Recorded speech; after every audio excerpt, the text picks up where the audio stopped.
నమస్తే పబ్లిక్, అందరూ మంచిగున్నారా? మన సిటీ మర్జుస్టల కోసం మంచి మంచి వార్తలు పట్టుకొచ్చినాయి కాబట్టి మన ఛానల్ మారవకుండా వార్తలు పురాగా వర్షదంకా చూస్తూనే ఉంటుండ్రి. సరే మరిగా వార్తలు చాల్చి కంటే ముందుగల్లా కొన్ని హెడ్లైన్స్ ఉన్నాయి, ఆ వీటితోనే సురు చేద్దాం. చలో హెడ్లైన్స్. పునరావాసం కల్పించినాకనే కూలగొట్టాలట అక్రమ కట్టడాలను, పేదలు బాధపడుతున్నారని ఇట్లా అన్నాడు పవన్ కళ్యాణ్.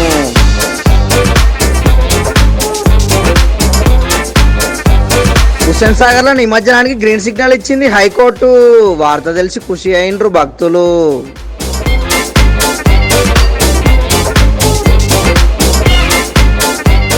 గ్రామ స్థాయిలో కొట్లాడుతున్నారు కూటమి లీడర్లు, ఎప్పుడు సెట్ చేస్తారో మరి పెద్ద నాయకులు.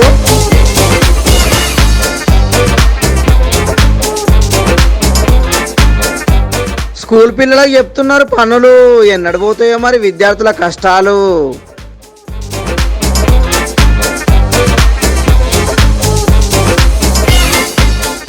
వీళ్ళు విద్య నేర్చుకుంటున్నది దివ్యాంగురాలు, ఆమె పట్టుదలకు వెల్లువెత్తుతున్నాయి శుభాకాంక్షలు.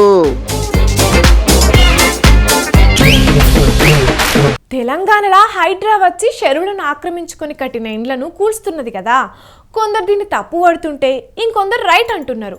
అయితే ఈ హైడ్రా చేస్తున్న పని సీఎం రేవంత్ రెడ్డి తీసుకున్న నిర్ణయం రైటే అని పవన్ కళ్యాణ్ అన్నాడు కదా మొన్న. అయితే ఇప్పుడు ఆ కరెక్ట్ అన్నదానికి చిన్న కరెక్షన్ చేసిండు. మరి ఏందో ఒక్కసారి చూద్దాం పాండ్రి. రేవంత్ రెడ్డి గారు మా ముఖ్యమంత్రి వచ్చి ఇప్పుడు ఏమంటారు, కొట్టేస్తూ ఉంటారు. ఆయన చేస్తున్న రైటే, మనం కూడా చెయ్యాలి. అంటే అది కూర్చోబెట్టేది ఎలాంటి ఇష్యూస్ ఉంటాయో తెలియదు. So lot of social issues, lot of social tensions ఉంటాయి దీనికి. సో దీన్ని కొంత పెర్స్యూజివ్ మెథడ్స్లో చెప్పాల్సి వస్తే, కొన్నిసార్లు కొట్టాల్సి వస్తే, ఇట్ ఆల్ డిపెండ్స్. ఎందుకంటే ఒక హైబ్రిడ్ మెథడాలజీ ఆలోచించాలి, కానీ దీన్ని ఎలా హ్యాండిల్ చేయాలి అనేది కొంచెం చూడాలి. ఇది క్వైట్ డిఫికల్ట్. వైలేట్ చేస్తారు, ఇంకొక వైలేట్ చేసుకుంటే ఇట్లాగా ఒక 10,000 మంది వచ్చి ఒక వైలేషన్ జరిగితే బుడమేరిన పరివాహక ప్రాంతం అంతా ఇల్లు కట్టేశారు. అది బేసిక్గా పంచాయతీలకు రెస్పాన్సిబిలిటీ ఉంది, మున్సిపాలిటీలకు రెస్పాన్సిబిలిటీ ఉంది, సంబంధిత అధికార యంత్రాంగానికి రెస్పాన్సిబిలిటీ ఉంది. పవన్ కళ్యాణ్ ఇట్లా రేవంత్ చేస్తున్నది కరెక్టే అని అన్నాడు కదా. అయితే మొన్నటి బుడమేరు వరదలకు విజయవాడ మునిగింది కాబట్టి మరి అక్కడ కూడా ఇట్లానే హైడ్రా అటువంటి కూల్చివేతలు ఉంటాయా అనేది అందరి డౌటా. పవన్ కళ్యాణ్ మాటలు ఇన్నోళ్ళ చాలా మంది ఇక అక్కడ కూడా అక్రమ నిర్మాణాలను కూలుస్తారు అని అనుకున్నారు. ఇంతలోనే చంద్రబాబు కూడా ఇగో ఇట్లా మాట్లాడిండు. ఇక్కడ కూడా క్లియర్ గా చెప్తున్నా, మళ్లీ విజయవాడలో ఇలాంటి వరదలు పునరావృతం కాకుండా గట్టిగా చర్యలు తీసుకుంటాం. బుడమేరు ఆపరేషన్ స్టార్ట్ అవుతుంది. దాన్ని ఏ విధంగా చేయాలనో చేసి భవిష్యత్తులో ఏమాత్రం ఇబ్బంది లేకుండా చేస్తాం. క్వశ్చనే లేదు. ఇంకా ఇది మంచి పద్ధతి కాదు. 2,03,000 కుటుంబాలు, ఎంటైర్ గవర్నమెంట్ ఇక్కడే కూర్చొని వాళ్ళకి జరిగిన నష్టం బాధపడుతూ ఇంత అవస్థపడాల్సిన పని లేదు. కొంతమంది స్వార్థపరుల కోసం ఇన్ని త్యాగాలు ప్రజలు ప్రభుత్వం చేయవలసిన అవసరం లేదు. ఇది tax payers money and also వాళ్ళ లైఫ్ లాంగ్ ఎర్నింగ్స్. పవన్ అట్లా, చంద్రబాబు ఇట్లా మాట్లాడుతోని ఏపీలో కూడా హైడ్రా అటువంటి వ్యవస్థ వస్తుంది, అక్రమాలు ఆడ కూడా కూలుస్తారు అని అనుకున్నారు. మరి ఇంతల్నే పవన్ ఏమనుకున్నాడో ఏమో గాని రేవంత్ చేస్తున్న పని కరెక్ట్ అన్నదానికి చిన్న కరెక్షన్ చేసి ఎవరిదన్నా కూల్చాలనుకుంటే వాళ్లకు ముందే నోటీసులు ఇయ్యాలి, వాళ్లకు పునరావాసం కల్పియాలి, ఆ తర్వాతనే కూల్చాలి అన్నాడు. దీని గురించి సీఎంతో కూడా మాట్లాడతా అని చెప్పిండు. అంటే ఇది మనం హైడ్రా లాంటి అలాంటి తీసుకోవడానికి మేమేం నమ్ముతామంటే, చాలా మనం సమాజంలో ఉన్న ఎవరైతే ఎన్క్రోచ్మెంట్ తెలిసి చేయొచ్చు, తెలియక చేయొచ్చు, అందరి స్టేక్ భాగస్వాములతోటి మాట్లాడి కష్ట నష్టాలు ఏమున్నాయి ఇవన్నీ తెలియజేసిన తర్వాత వాళ్ళకి నోటీస్ ఇచ్చి వాళ్ళకి పునరావాసం కొంత చాలా వరకు చేసిన తర్వాత ముందుకెళ్లాలనేది నా వ్యక్తిగత అభిప్రాయం. దీన్నే నేను సీఎం గారి దృష్టి కూడా తీసుకున్నాను. మరి మొన్న అనని ఈ మాట పవన్ కళ్యాణ్ ఇప్పుడే అన్నాడంటే తెలంగాణలో చాలా చోట్ల నోటీసులు ఇయ్యకనే కూల్చిండ్రు, మేము రోడ్డున పడ్డామనే వార్తలు వస్తున్నాయి కదా, అందుకేనో లేకపోతే నిజంగానే జనం ఇబ్బందులు పడతారనేనో తెలియదు కానీ ఎవరొచ్చి కూలగొడతారో మా ఇల్లు అని భయపడుతున్న జనానికి చిన్న భరోసా ఇచ్చినట్టు చేసిండు పవన్ కళ్యాణ్. మరి చూడాలే ఏపీ హైడ్రా ఎట్లుంటదో.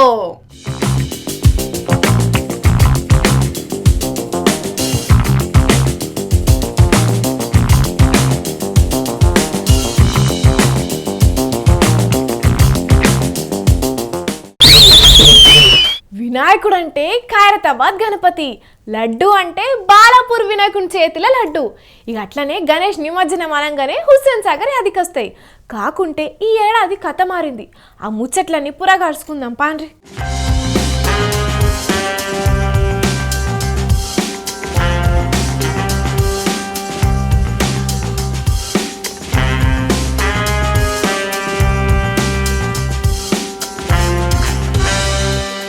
ప్రతి ఏటా పట్నం చుట్టుముట్టు నుంచి భారీ ఎత్తున వినాయకులను హుస్సేన్ సాగర్లా నిమజ్జనం చేస్తుంటారు. ఖైరతాబాద్ బడా గణేశుడి దగ్గర నుంచి గల్లీలల్లా ఏర్పాటు చేసే చిన్న బొజ్జ గణపయ్యల దాకా అన్నింటినీ హుస్సేన్ సాగర్కి తీసుకొచ్చి నిమజ్జనం చేస్తుంటారు. కాకుంటే ఈ ఏడాది హుస్సేన్ సాగర్లా వినాయకుల నిమజ్జనానికి అనుమతి లేదని అధికారులు ట్యాంక్ బండ్ చుట్టుముట్టు భారీగా ఇనుప కంచెలు ఏర్పాటు చేసిర్రు. అట్లనే వినాయక నిమజ్జనానికి అనుమతి లేదని ఫ్లెక్సీలు కూడా పెట్టిర్రు. దీని మీద పూపట్టి ఎమ్మెల్యే రాజాసింగ్ మాట్లాడుకుంటా, మన హైదరాబాద్, సికింద్రాబాద్ సిటీ, సరౌండింగ్ సిటీలో ఉన్న వినాయకులు వినాయక్ సాగర్ కి వస్తుంది నిమజ్జనం గురించి. మళ్ళీ ఒకవేళ హైకోర్టు ఆర్డర్ ని మీరు ఫాలో చేస్తే మళ్ళీ ఈ నిమజ్జనం ఎక్కడ చేపిస్తారు? ఒక్కసారి మీరు ఈ మాట జనాలకి చెప్పండి. ఇప్పటికే గణేష్ మహారాజ్ భక్తులు అయోమయలో ఉన్నారు, కొద్ది భయంలో వాళ్ళు ఉన్నారు. అసలు ఈ మ్యాటర్ ని ఏ విధంగా మీరు క్లోజ్ చేస్తారు ప్రజలకి చెప్పాలని నేను ముఖ్యమంత్రి గారికి, అదేవిధంగా జిహెచ్ఎంసీ కమిషనర్, అదేవిధంగా పోలీస్ కమిషనర్ గారికి నేను రిక్వెస్ట్ చేస్తున్నాను. సాగర్ ఎప్పుడో పొల్యూట్ అయింది. 2-3 రోజుల్లోనే వినాయకులను బయటకు తీస్తారు కాబట్టి సాగర్ పొల్యూట్ కాదు, మీది నుంచి ప్రభుత్వానికి ఆదాయం వస్తుందని అన్నాడు. అసలుకైతే ప్లాస్టర్ ఆఫ్ పారిస్తో చేసిన విగ్రహాలను హుస్సేన్ సాగర్లో నిమజ్జనం చేయొద్దని ఇదివరకే హైకోర్టు తీర్పు ఇచ్చింది.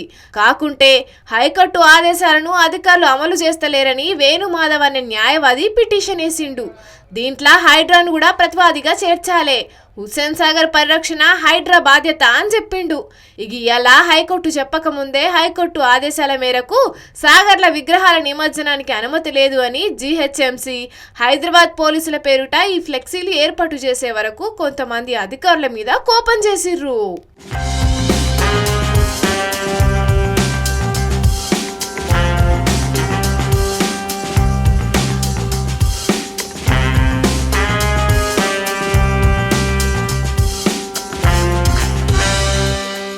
అయితే ఇవాళ హైకోర్టు మాత్రం హుస్సేన్ సాగర్ల నిమజ్జనాలు చేసుకోవచ్చని గ్రీన్ సిగ్నల్ ఇచ్చింది.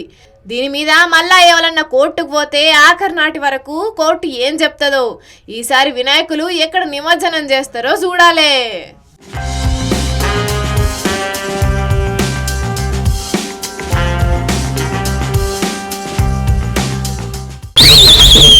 పిల్లలు మంచిగా చదువుకోవాలి, గొప్పగా పేరుకు రావాలి అని తల్లిదండ్రులు ఎంతో ఆశతోని బడికి పంపుతారు. కానీ స్కూల్కి పోయిన పిల్లలకు చదువు చెప్పాల్సిన సార్లు ఇంకా వేరే పనులు కూడా చెప్తారు. అవేందో మీరు కూడా చూడుండ్రి.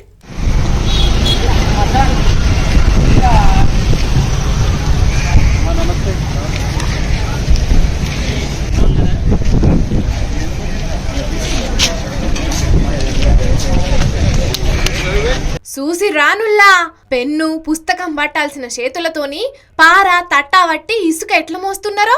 నల్గొండ జిల్లా త్రిపురారం మండల కేంద్రంలో ఉన్న మోడల్ స్కూల్లో చదువుకునే విద్యార్థులతోని అక్కడి ఉపాధ్యాయులు కూలీ పనులు చేయిస్తున్నారు. ఇక ముచ్చట తెలవంగానే బీఆర్ఎస్ పార్టీ నాయకుడు మాజీ ఎమ్మెల్యే నోముల భగత్ ఆ స్కూల్కు పోయి విద్యార్థులతోని పనులు చేపియద్దని ఉపాధ్యాయులను హెచ్చరించిండు.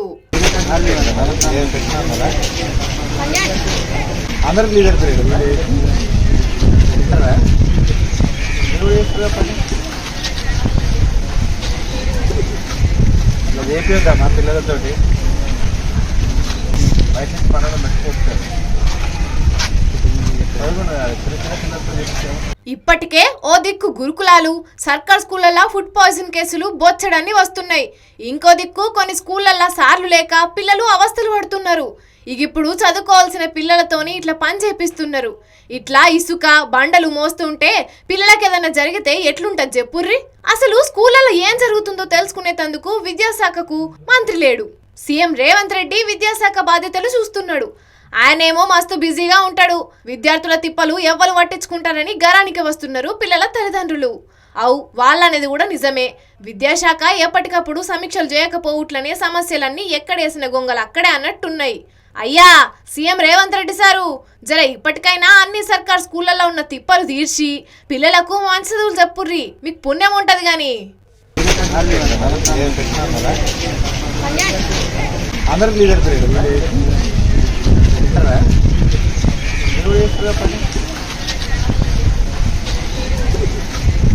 చేపిద్దామా పిల్లలతోటి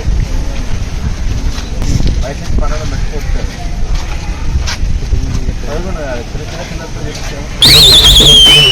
వర్షాలు కొడితే ఓ బాధ, కొట్టకుంటే ఇంకో బాధ అన్నట్టే ఉన్నది ఇవాళ రేపు పరిస్థితి. ఇక మన 2 తెలుగు రాష్ట్రాల్లో మాత్రం వర్షాలతో ఎంత గోస అవుతున్నదో చూడుండ్రి.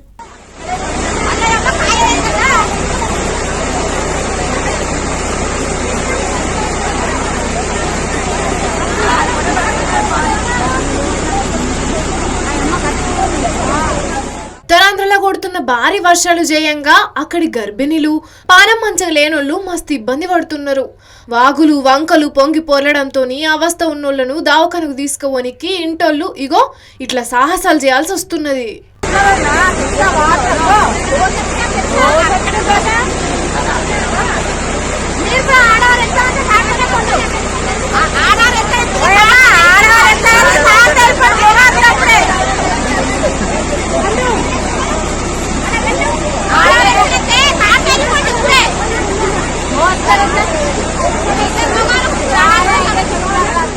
అల్లూరి సీతారామరాజు జిల్లా గూడెం కొత్తవీధి మండలం మొండిగడ్డ ఊళ్ళో ఉండే శాంతిని వాగు ఉధృతంగా ప్రవహించుట్లా దగ్గరోళ్ళంతా కలిసి తాళ సాయంతో అంబులెన్స్ ఎక్కించి చింతపల్లికి పంపిండ్రు.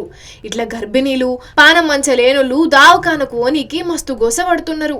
ఈ వర్షాలు ఎప్పుడు బంద్ అవుతాయో, వాళ్ళ గోసలు ఎన్నడు తీరుతాయో గాని వానలు జయంగా మస్తు తక్లీఫ్ అవుతున్నది. ఇది ఇట్లుంటే ఇగో గీన కథ చూడుండ్రి. చెప్పండి పట్టుకుంటాడు చెప్పండి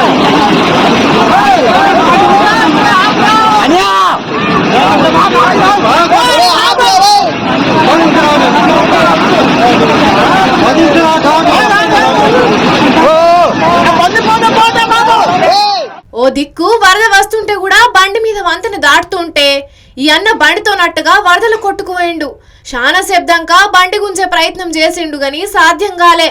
ఆఖరుకు బండి పోయింది గాని ఈదుకుంటా మెల్లగా ఒడ్డుకు చేరితే అక్కడున్నోళ్ళు కాపాడిర్రు. ఇది కూడా అల్లూరి సీతారామరాజు జిల్లాలో జరిగింది. మరిగా పబ్లిక్ వరదలు బాగా ఉన్నప్పుడు ఇటువంటి సాహసాలు చేయకుర్రి, లేని పరేషాన్లో పడకుర్రి, సరేనా?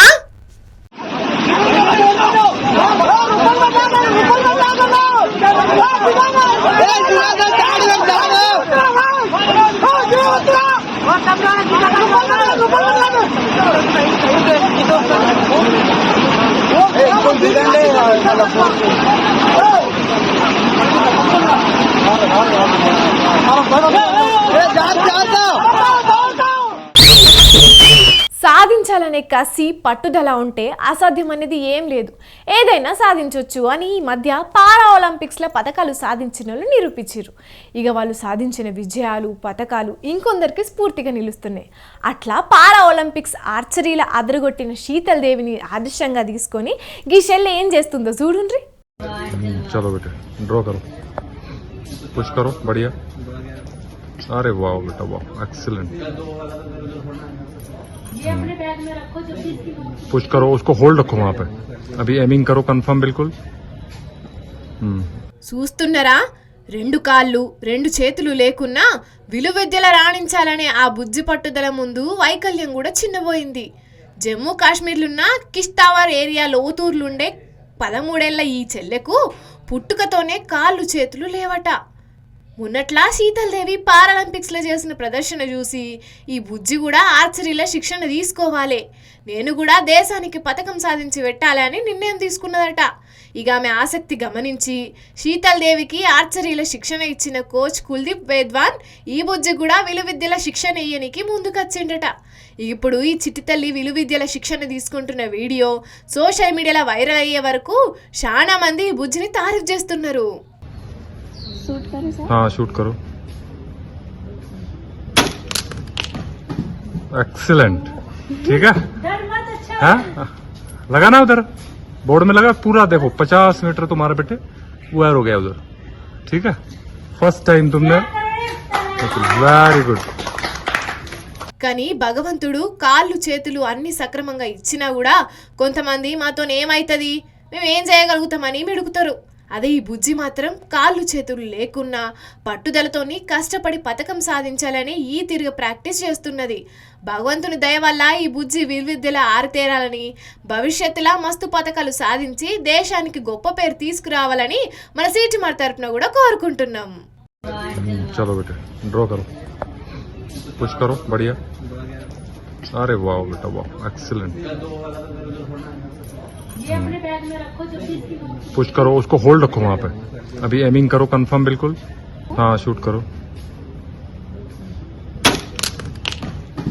एक्सीलेंट, ठीक है। हाँ लगा ना उधर, बोर्ड में लगा पूरा देखो 50 मीटर तुम्हारे बेटे वायर हो गया उधर, ठीक है। फर्स्ट टाइम तुमने, वेरी गुड।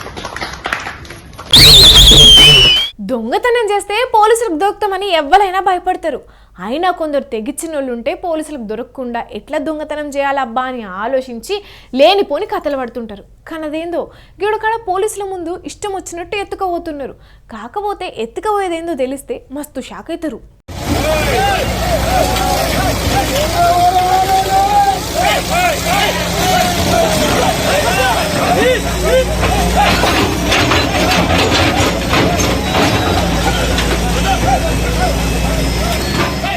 వాయమ్మనే మందు బాటిలోనే ఎత్తుకపోతున్నారు కదా. ఏహే ఎవ్వరు కూడా పోలీసులు లెక్క చేస్తూనే లేరు. ఎవ్వరు పోలీసులకు భయపడతలేరు. ఎటోళ్ళటే ఎత్తుకపోతున్నారు. ఏ బ్రాండ్ చేతికి దొరికితే అదే పట్టుకుపోతున్నారు. పాపం ఇంకో గెన్న పోలీస్ ఆయనకు దొరికితే బాటిల్ ఇచ్చేదానిక ఓనియలేదు.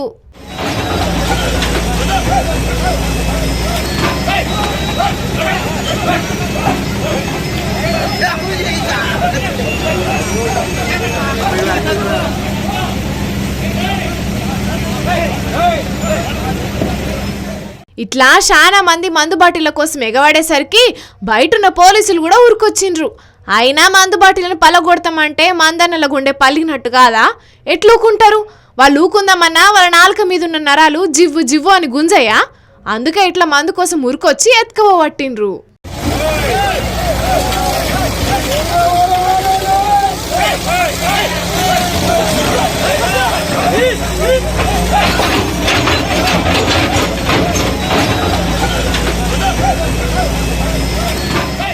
గుంటూరు జిల్లాలో 50 లక్షల విలువ చేసే అక్రమ మద్యాన్ని పోలీసులు పట్టుకొని ఇంగో ఇట్లా రోడ్డు మీద పెట్టి జేసీబీతోని సీసాల్ని వలగొడుతుంటే ఇట్లా తెగించి బాటిల్ ఎత్తుకోదామని చూసిండ్రు మందన్నలు.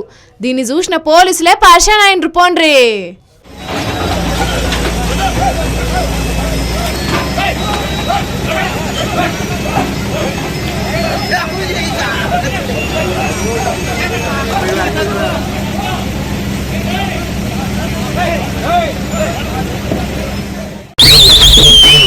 తెచ్చిన కడికి వార్తలు మొత్తం చెప్పేసిన కాబట్టి మళ్ళొక్క పారి హెడ్లైన్స్ చూసేర్రి. పునరావాసం కల్పించినాకనే కూలగొట్టాలట అక్రమ కట్టడాలను, పేదలు బాధపడుతున్నారని ఇట్లా అన్నాడు పవన్ కళ్యాణ్.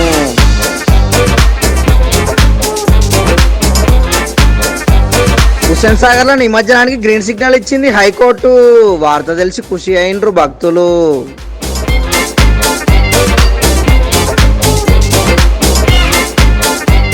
గ్రామ స్థాయిలో కొట్లాడుతున్నారు కూటమి లీడర్లు.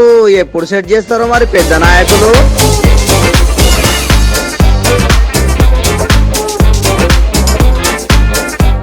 స్కూల్ పిల్లలకు చెప్తున్నారు పనులు, ఎన్నడు పోతాయో మరి విద్యార్థుల కష్టాలు.